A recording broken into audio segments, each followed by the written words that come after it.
All right, thank you so much for watching, ladies and gentlemen. Buli omu gy'osinzirira okuba nga watchinga video eno nkwaniriza nateera ku eno live now. Olunaku olwaleero munzikirize nange ngenda kwefuula lwankole. Nsazeewo nange ntambuze obubaka buno era naawe ndaba nsaba naawe ofuke lwankole otambuze obubaka buno. Kino si kibagambangako gwe ssebo oba nnyaba ndaba. Vuga video. Eyali mukyala w'omugenzi Jacob Olanya right now nga ya moving on, omukyala amanyikibwa nga Lady Winnie Allison avuddeyo olunaku olwaleero n'akola kyabadde tateera kukola. Olunaku olwaleero azze n'ayogera ku nsonga ezikwatagana ku bbaawe omugenzi Jacob Olanya. Jacob Olanya ng'amaze okulondebwa nga MP wa Omoro County mu kisanja ekya 2021 bw'atyo yeesimbawo okuvuganya ku kifo ky'obwa sipiika w'eggwanga Uganda. Jacob Olanya ono alondebwa nga sipiika wa 11th Parliament era n'awangula omukulu Ssemujju. Wabula ekisanja kye yakikolako ebbanga ttono nnyo, bw'atyo n'alwala n'atwalibwa ebweru mu America gye yafiira. There are so many stories ezitambulira mu kufa kwa Jacob Olanya, wabula nze bye sitayinaako proof. Naye the people that were very close to Jacob Olanya bavangayo ne boogera, okugeza taata we yayogera n'agamba mutabani we yamugambako nti baamuwa obutwa. Now, eyaliko mukyala we ow'empeta gw'alinamu n'abaana, omukyala Lady Allison Winnie, ennaku zino atabukidde social media ng'awa security alerts. Obadde omanyi security alerts ezalumbye Fred Kajubi, kati nkuleetedde ez'omukyala Lady Winnie Allison ng'akunnyonnyola ebiri ku kyalo oba ebiri mu Northern Uganda mu Acholi. Gwe ali eno e Kampala, ali e Mbarara, ali e Mubende, by'otagenda sobola kumanya unless ng'oli ku mikutu gino. Kati njagala owulize omukyalo ono kuba leero awandudde era ebigambo ebyogerwamu eno video si byange wabula by'eyo omukyala. Bwe bizuuka nga bituufu naye nga si byange kano nkaddamu bino ebigambo okumanya nga bitiisa, nsazeewo nange mbyegaane. I'm just sharing a video because nze nafuuka kali lugambo. Tambuza video katukomewo. Hello, good afternoon, good morning, good evening. How's everyone? How are you today? I thought I should take a minute to share something that I learned today that is happening in some part of Acholi land, but it's not a surprise. So let's get into it. My name is Lady Winnie. I live in the United States, but I'm an Acholi from Uganda by tribe. Thank you all for the words of encouragement, the support. You know, sometimes I wondered if this was a good way to go or contribute to my country, and it has come to my fulfillment that it actually, you know, has been beneficial to one or two people here and there. So I hope you're one of them. Thank you, Floor. Thank you for coming. Cosmas, thank you. You're the second. I learned something from that's happening in Omoro. Omoro district is a part of northern Uganda where the late Jacob Olanya was a member of parliament, for which he then became Speaker of Parliament. Many of you know that he is succeeded by Mrs. Anita Among. But northern Uganda, a little bit of the history, and maybe I'll do this in Acholi also eventually. What I've learned about northern Uganda from history and what's happening now is that being that power or leadership of Uganda since independence, we had Buganda in the leadership or presidency, then then we had Obore, then we had Idi Amin, but with Museveni coming into power, he felt very threatened by, people from northern Uganda. Okay, and so I want to bring it from how we came about to be an area that's very deserted and forgotten, and in fact an area that has been very broken. So right after Obode, his regime is done, Museveni takes over. What Museveni primarily did right away was to try to break Acholi people, or people from northern Uganda and West Nile, because as you might know, Idi Amin is from West Nile.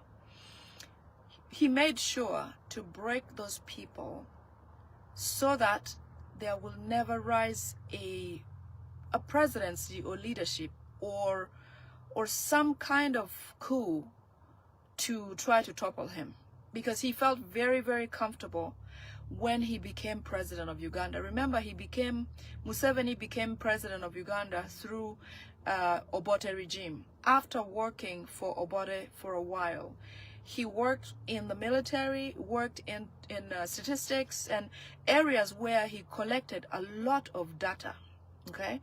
And that data, which I think they say he worked for the Bureau of Statistics or something like that, and standards, that data helped Museveni strategically manipulate or disarm, for example, Acholi people, West Nile, or eastern part of Uganda.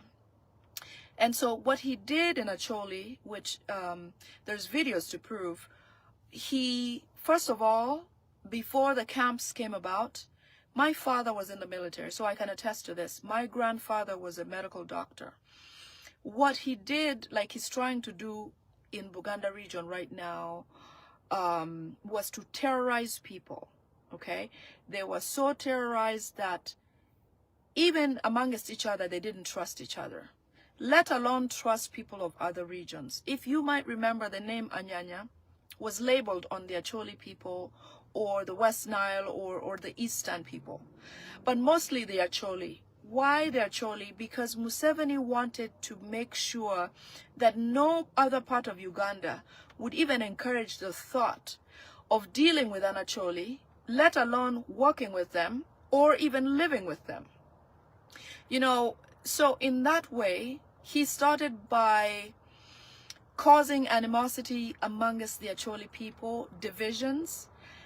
Eventually, he started injecting a lot of our elders, like my father's people who joined the NRA and then the Museveni's military.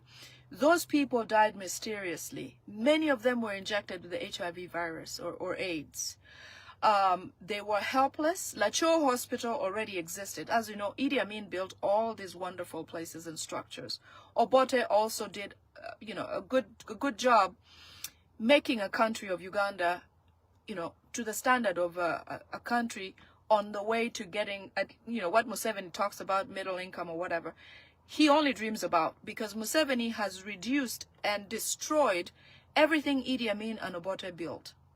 So in efforts to break the Acholi people, the Langese, who are directly the Obote's family or tribe, the Acholi people who are close to the Langese tribe, the West Nile where Idi Amin came from, Teso, which was close to, the north and the east, he made sure to make those men to never lift their head again. And if they did, they had no other person to come together with to come up with an idea to overthrow him or to see through him. Remember, Obode knew exactly what Museveni was, but it took him so long to act because he got comfortable with having Museveni help him maintain him in power. But when Museveni learned everything about Obode's government, he broke that government. He took over. So in essence, Museveni, as a worker in Obote's government, learned every useful information and statistics and just used it to his advantage to break up people and break down any possibility of reorganization. So I want to arrive at something that is happening in northern Uganda, but I'd like to bring it from where it stems from. So then came that time after he takes over government. You know, many people, Acholis were mainly known to be fighters, so they were in the military. Buganda was mainly known to be in trade or business. Western was with Buganda, I believe, in trade and business. And so people like the Karamojongs or Eastern people were much more like the West Nile and Northern Uganda, just, you know, education, and were focused on things like that because it was possible. So after he took over, he made sure that the men were especially killed somehow. Some of them were, because they were in the military, Museveni sent them to places of war, and he set up enemies on the other side to come and kill all the military that were, especially from the Acholi sub-region or Eastern or West Nile. The other way was to inject them with HIV virus. Many of them died. Many of them died. And so they took the virus home and infected families and women and men and you know, families back home. Eventually, because they didn't know how this was happening. Remember, when we think about those times of Phile Bongole Lutaya, when he came out and started to speak about HIV/AIDS, you know, it was something that was already festering, courtesy of Museveni and his Rwandese people. They knew what to do to cause a result that they expect. So that happened. Many military who were actually, in fact, my grandfather, my uncles, my dad were all in the military. It was something of a career of sorts, which you can see in the Western world. People, certain families are designated a certain direction. Like you say, we are all families of the Air Force. You know, all of us are pridefully families of this. Even if someone is a plumber here, you will be surprised. The whole family will follow the lineage of being a plumber pridefully, because, you know, when you know something and you know it very well and it's passed on, it is something that you always know that there is a fallback position if you needed to. So skillfully, they were able to maintain certain status quo because of their abilities and build and all of that. So killing them through the wars and staging wars and things like that. Like, there's a story about Museveni sending the military to Chisangani in Congo. And Kayira was one of the leaders who was there commanding that troop. But Museveni set up a stage whereby he set enemies to go, you know, as if they were enemies, like he does ADF now.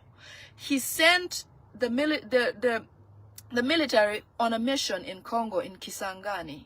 Then he also set up Rwandese troops to go and attack that military at a time that he says they should. So what happens was they set up, you know, pitch camp and all that. And then, you know, the Rwandese people always use the women. They send the women lots of alcohol. So when these guys were nice and drunk, okay, what Museveni then did was to order or send the troops, the Rwandese people, to come and attack the Ugandans in their camp. And so when they did, Kayira, I understand, called Museveni and said, Commander-in-Chief, we are being attacked. What do we do? And guess what Museveni told him? He told him and said, stand down, do not attack. So because he planned it, all the soldiers that were with the Kayiras, all of them were killed. All of them. Indigenous Ugandan soldiers who he picks and gives assignments and says, you have a job to do. You're all going to Congo. Everybody bought the trip, the truck or whatever. Get them there, and then he throws power at, you know, he kills them. he set up the Rwandese military to go and attack, and indeed they killed all the military there.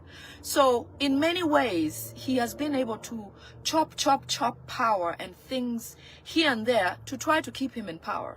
That is why you see that even those great people that were in the bush with Museveni, the people like Kaira, you know, people who came with him, you will notice that none of them is still here, but Museveni is still here. Okay, all his Rwandese people, you will never hear that they're going to a burial of some Rwandese fallen general or something like that. No, it is always the Ugandan people who are dying like flies. You know, Besigye was in the bush with him. Salim Saleh was in the bush. How come he's not, you know, affected in any way? There's several others. Nothing happens to those people, but the Ugandan ones die daily. So anyway, so then comes, you know, HIV and many of the soldiers being killed that way. Then Museveni feels dissatisfied because he realizes that there's still young adults or young people who are growing up in the Acholi sub-region. And I'm talking, when I say Acholi, I mean like West Nile also, and some part of Teso. What he does then is to figure out how to compromise them further. Okay, many of you are aware of the LRA war, which happened in northern Uganda. Before the LRA war, there was the Kejongs, Karamojongs, or people who are stealing cows or causing, just hitting and running. They would come and attack a village and run away, or take their cows and all of that. It is no wonder the Museveni people came with nothing, okay? But now they have millions of cows. Those were the cows they raided from northern Uganda, Teso, Karamojong, and took them to wherever, you know, the Rwandese people, communities and the groups, they divided it among themselves. These people came barehanded. If you see some photos of like Kagame walking around, I mean, it's like a homeless guy. You know, the Musevenis came, they were refugees. They were registered refugees without much, but now own everything in Uganda. Everything, basically. The real indigenous Uganda struggles to get by every day, to even get food, to live on less than $1, and maybe they don't even see $1 for a week. I can, you know, it's true, because the support, people who live abroad or people who have family that live abroad can attest to you that truly when there's nothing, when somebody says we have nothing, it is nothing. I remember being in that place where we didn't have a penny, and that's it, nothing. So if you didn't have anything in the garden or anything anywhere, there was nothing. And that's where we are now. That is where we are. But in the Acholi sub-region, after taking all their cows, taking all of their adults in the military or the armed forces or the educated, they thought and said, how else can we break these people further? What did they do? They started to cause the LRA war.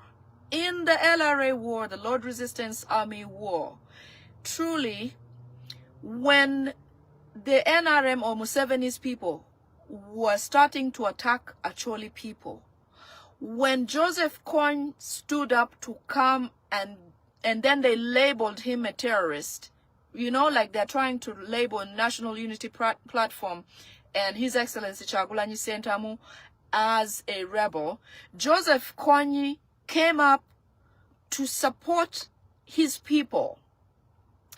The Alice Lakwanas and all of that, they came to try to fight this Museveni people. People like Mugisha Muntu should be able to tell the real story about what happened in northern Uganda. So anyways, starting from 1986, around the time Museveni comes to power, the LRA war lasts around 20 years. 20 solid years. Imagine. People living in camps, all of the adults. So everything that Museveni intended was to be sure to eliminate every intellectual, every educated person, every senior, everyone that knew good history. The same things he's now doing in Uganda, trying to eliminate the wealthy or the people who are well-to-do or knowledgeable or elites. He did in Acholi sub-region. They sent spies to villages to spy on who is who. You know, let alone coming out to say which people are the Obote people, which people are not the Obote people. No. This time he came, he sent spies to find out which people are strong enough or brilliant enough that could regroup and cause a his government to fall. So then we have the LRA war, many thousands and millions of people, young children, you know, they'll tell you about child soldiers, or they'll tell you about children who had to travel from home to their place to sleep in the night every day, because they feared that in the villages they'd get attacked and taken away. And so all of that happens. Joseph Kony is labeled a terrorist or a rebel, and so Museveni acts like he's on a manhunt for Joseph Kony. Now, if you can think with me a little bit, truly, if Joseph Kony was in the backyard in Acholi sub-region, okay, and Museveni is the president of Uganda, let's say that the way people portray Museveni, the Western world that thinks Museveni is all powerful and that, why was he not able to put out a war in his backyard in northern Uganda, in Acholi sub-region? If truly Museveni is the power that they think he is, just to show them that this man hoodwinked the Western world into thinking that he is a peacemaker in the region. He's the Somalian person, he's the person here and there. How come he could not put out war in his backyard? That goes to show you how far these people have come to try to take over Uganda and put us out of existence. So the war happens, many children go into camps, all the adults are slaughtered, they're gone, they're killed. Many fathers and grandfathers do not exist. They're all gone. Now we have a group of people who are left. Most of them, you know, children, 18 and onward, maybe 28, 30. These are children who have no roots, okay?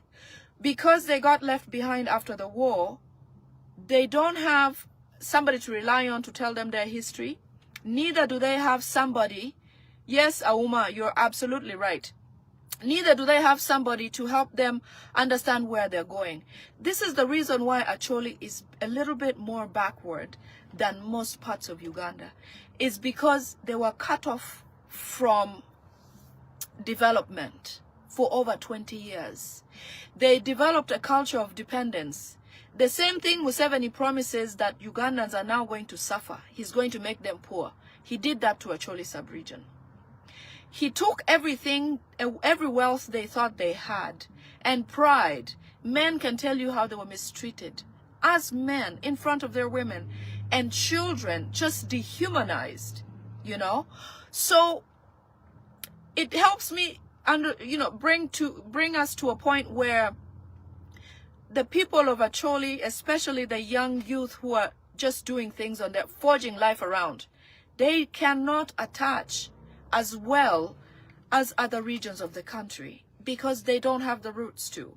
Many of us actually got outside of the country. A lot of Acholi people or northern Ugandans left the country and came abroad. So, and then obviously you have seen like the elders, like the Lokech people, the Jacob, the people who were just here and there broken down or killed. Imagine Lokech coming from Somalia to Uganda to work under Museveni, and then he dies of just a very simple thing. That goes to show you how much this Museveni has meant to break down the Acholi people. So, long story short, his brother is now in Acholi. Salim Saleh has pitched camp there. He lives there. He married one of the Acholi girls and killed them when it was time for him to just get rid of her. You know, there's a story about that. There's always a story. But listen, there's something new that has happened in Omoro. Okay? There has been 2 men and a woman who have gone to a place called Tegot in Awere. That's in Omoro district. And these 2 men and a woman are, they look like they are from Western Uganda, but they are Rwandese. Either they are being helped by a Westerner to look like it is something about Banyankole or something. It is not. Okay? One thing Ugandans we have to do is unite. In fact, I wish we had a universal language that we could eliminate, division amongst ourselves. I know Uganda has been really great about that because a lot of people came to the city. and we all speak it. I grew up in Nakawa in Uganda, so I do speak Luganda fairly well, and I understand it very well. So let us not divide each other, which Museveni intends for us to do, because it's easier for him to manage us when we fight. Let's not fight. So anyway, in Tegot, Awere, in Omoro district, there was 2 men and a woman who have come to a village. Tegot means on the mountainside or hillside. And I don't know, good morning, people power, good morning. Tegot in Acholi means at the hillside or by the hill, okay? Now, these 3 people all of a sudden showed up to a community of people who live there. I mean, they're villages, okay? They're communities of people living there. So they showed up and said they have been sent by the government to come and have a meeting with that community. And so they called people together. And so because people are not, like I said, when I look at Buganda, people are very connected and communicative, and they share information a lot. But in the area where we are in the north, sometimes there's a disconnect. Not because we want to or for any special reason. It is just that because of the circumstances that we have gone through, people feel like they're fed up of suffering or any more wars. They don't want to do that anymore. So they'll just say, you know what? Okay, let's just go. So they went to this meeting. And those 3 people said that they were sent by a government project to come and talk to these people about them moving away from that land. Because apparently now the government wants to build a marketplace and build a school and a tourist site. Now, if anybody knows Awere or Omoro district, there is no such thing as development when it comes to education, healthcare, even commerce, like market or anything like that. None of that is in existence, okay? So a promise like this looks to me like Rwandese trying to occupy or take over that land. So anyway, so they come and meet with these people and talk to them and say they are going to compensate each person 5 million. 5 million Uganda shillings for them to leave their land. Now, there's no promise about them being relocated properly or being moved to a place where they can continue their life. If you remember, there's a video that I saw circulating one time about, in fact, NTV had a program where they talked about a village or some villages in the parts of Sebei where people have been living in a camp for over 20 years.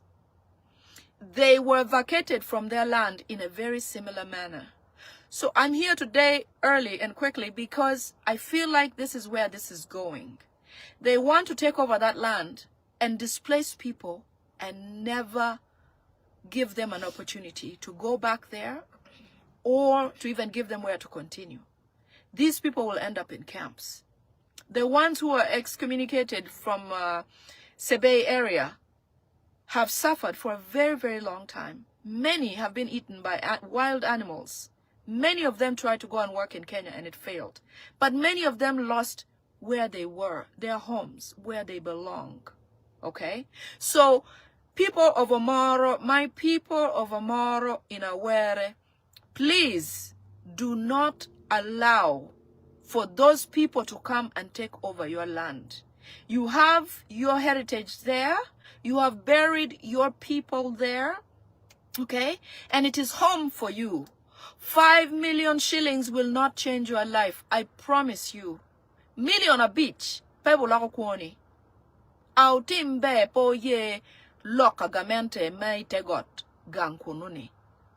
Tegot Omoro Iawere po ye lok nikono gamente mirongome enuni meketu gankwan ki tourist site. Okay? Please, people of Tegot, Omoro, do not allow, because that is not, the new government policy is to fail you and chase you away from their land so they can take it over. Do not allow that to happen. So while they promise a tourist attraction site there, they're promising a hospital and this and that, but the schools in Awere, the hospitals in Awere don't even have running water. They don't have water If somebody has to go to deliver, they have to bring their own water. They bring their own glove and things like that. Okay? There is no medicine. The schools are in the worst stage possible. So the LC3 of Omoro, I understand, is aware of this. And he was intimidated because he was told that it is a government policy or it's a government program and he must allow it. So when he came to meet with these people, or when these people went to cry to him, he told them that because it is the government, they should allow for what the government has to do or what they're saying. But I can tell you, some of you traveled to Omoro area during the times where, hello Musa, during the time when the late passed away. Many of you commented on how terrible the roads were. Many of you commented on how things was, people were so poor. I mean, so poor, okay?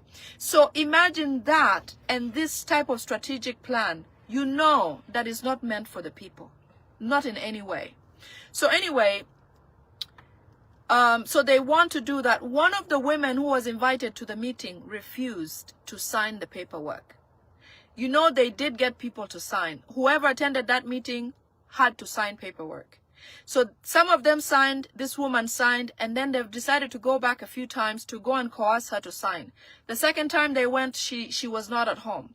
The third time they told her that if she doesn't sign, they're going to remove her by force.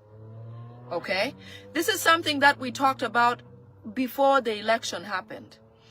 I knew, and we all knew, that it's only going to get worse before it gets better. So that woman is possibly going to lose her life because she said no. Because that is where she was born. My mother's side comes from this place called Awere. Recently, we just transferred our people from Gulu to this location in Awere, where we had our people who were buried in Gulu were transferred to be buried there. So you can tell that it's something that is deeply concerning for me. But like all Uganda, we are facing the same problems. That is why we should all come together and work together to get rid of these people. Okay? So they say that people will be pushed out. As I speak, most people in that area are sleeping in the bush. Why? Because they are terrorized all the time. The people who come and walk around and spy are strangers. They are foreign.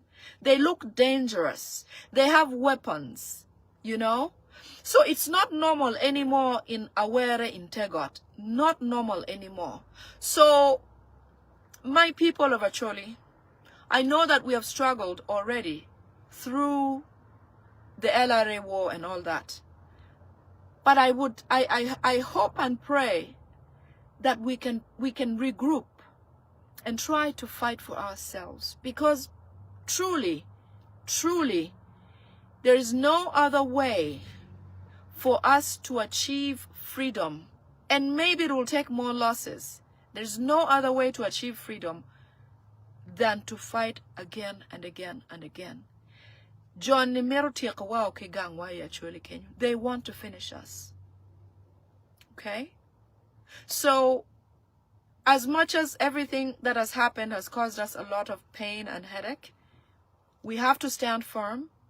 That 5 million will not get you anywhere. It is not going to change your life.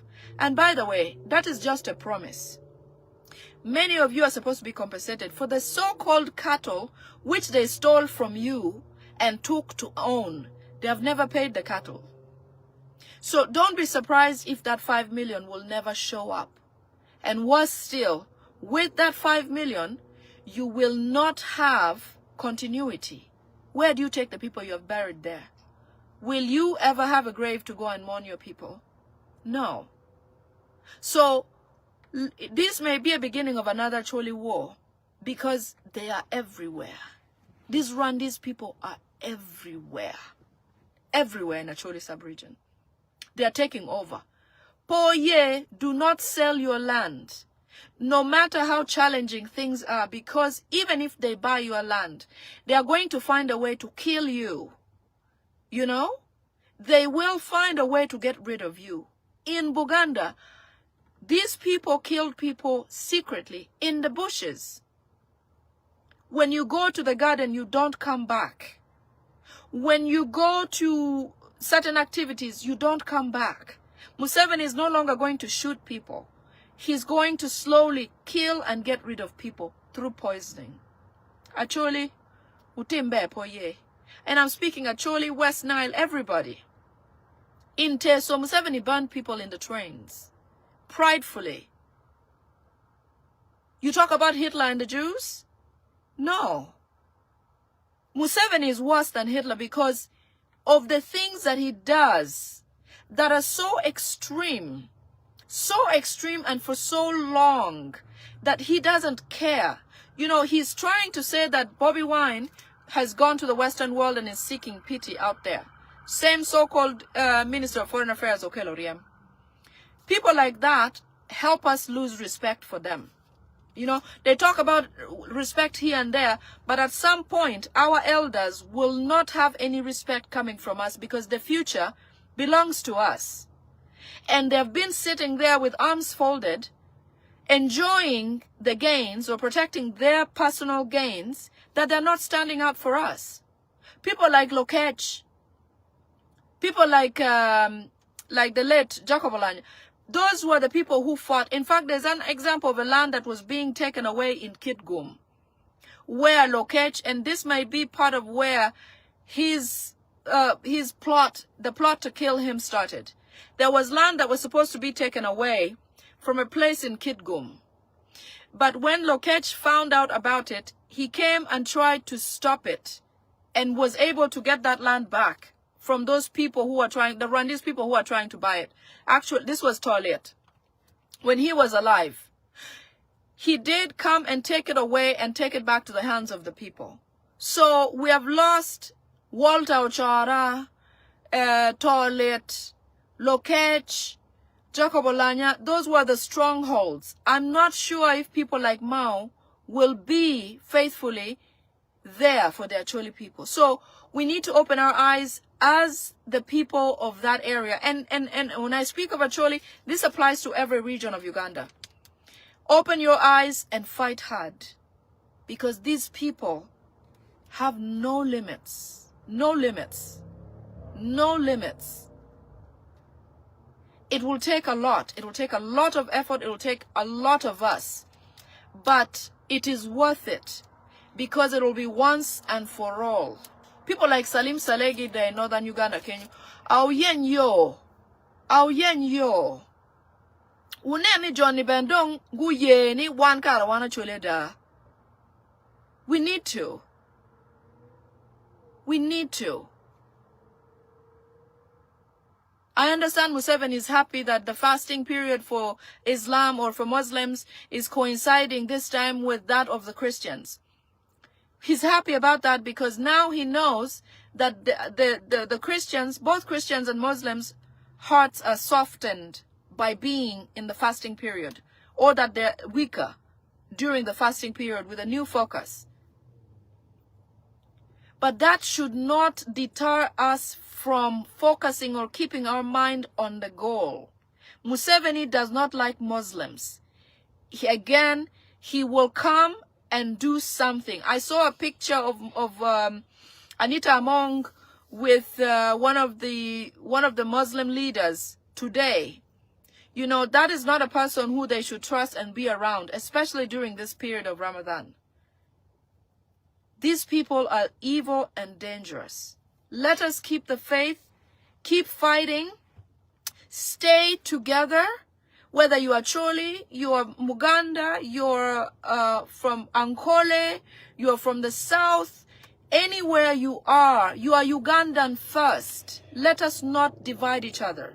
Let us stay together and fight on and lead on. Our President, His Excellency Kyagulanyi Ssentamu, thank you for coming, because our eyes are open now. And we should keep focused and keep our mind and focus on the goal. This is achievable. Museveni is on his knees and he knows time is up. Okay? So, despite everything that's going on, Let us not despair. Let us pray for the best, because as you know, so much is happening here in the West, especially in the ICC, European Union. This woman is now being summoned to appear, the ambassador of Uganda to Belgium. She's Mariam, I think her name is Mariam Black. She's going to be speaking and speaking under oath. So she better come clean about the facts of what's going on. But that goes to show you how much Museveni doesn't care about us. Why would he send a German person, to go and be an ambassador of Uganda? For Uganda, for Ugandans, she doesn't even know what our culture entails or what we need. If she has lived in Uganda, she has lived in the high life. She has not lived in Uganda as a country where she'll speak for the medical conditions in Uganda, education conditions, or political climate in Uganda. But that goes to show you how much this man does not care for us. But I think we have him in the right place. Everything is moving in the right direction. We are almost there. That house is shaking more than it has before. Even when they come up to the media and look like everything is nice and rosy. No. That kind of Mzimu person is troubling him. Definitely. So let's keep focused. I wanted to share that thing about northern Uganda, especially. People of Omoro, Tegot, do not allow that woman and those men to get you to sign anything, because you are signing your life and land away. You are signing that land away. And if they show up, you know what to do. We have to take care of ourselves. Just don't agree, don't sign. And if that LC is causing trouble, find a way to let him know that he can't do that. Museveni has woodwinked actually. 5 million will not do anything for you. No. No, many of us are suffering. It's too much. It's too much. How can you struggle, suffer for a little bit, because eventually you will get more than you have now. But it takes a struggle, because what he really wants is to keep you poor and without anything. Okay? I love you all, and I thank you very, very much. I will see you all again tomorrow. Have a great morning, afternoon, evening, whatever your time is. Our love and care to you. Stay faithful, stay positive, be hopeful. Do not lose hope. If anything, change is coming, and it's coming soon. Thank you very much. Bye.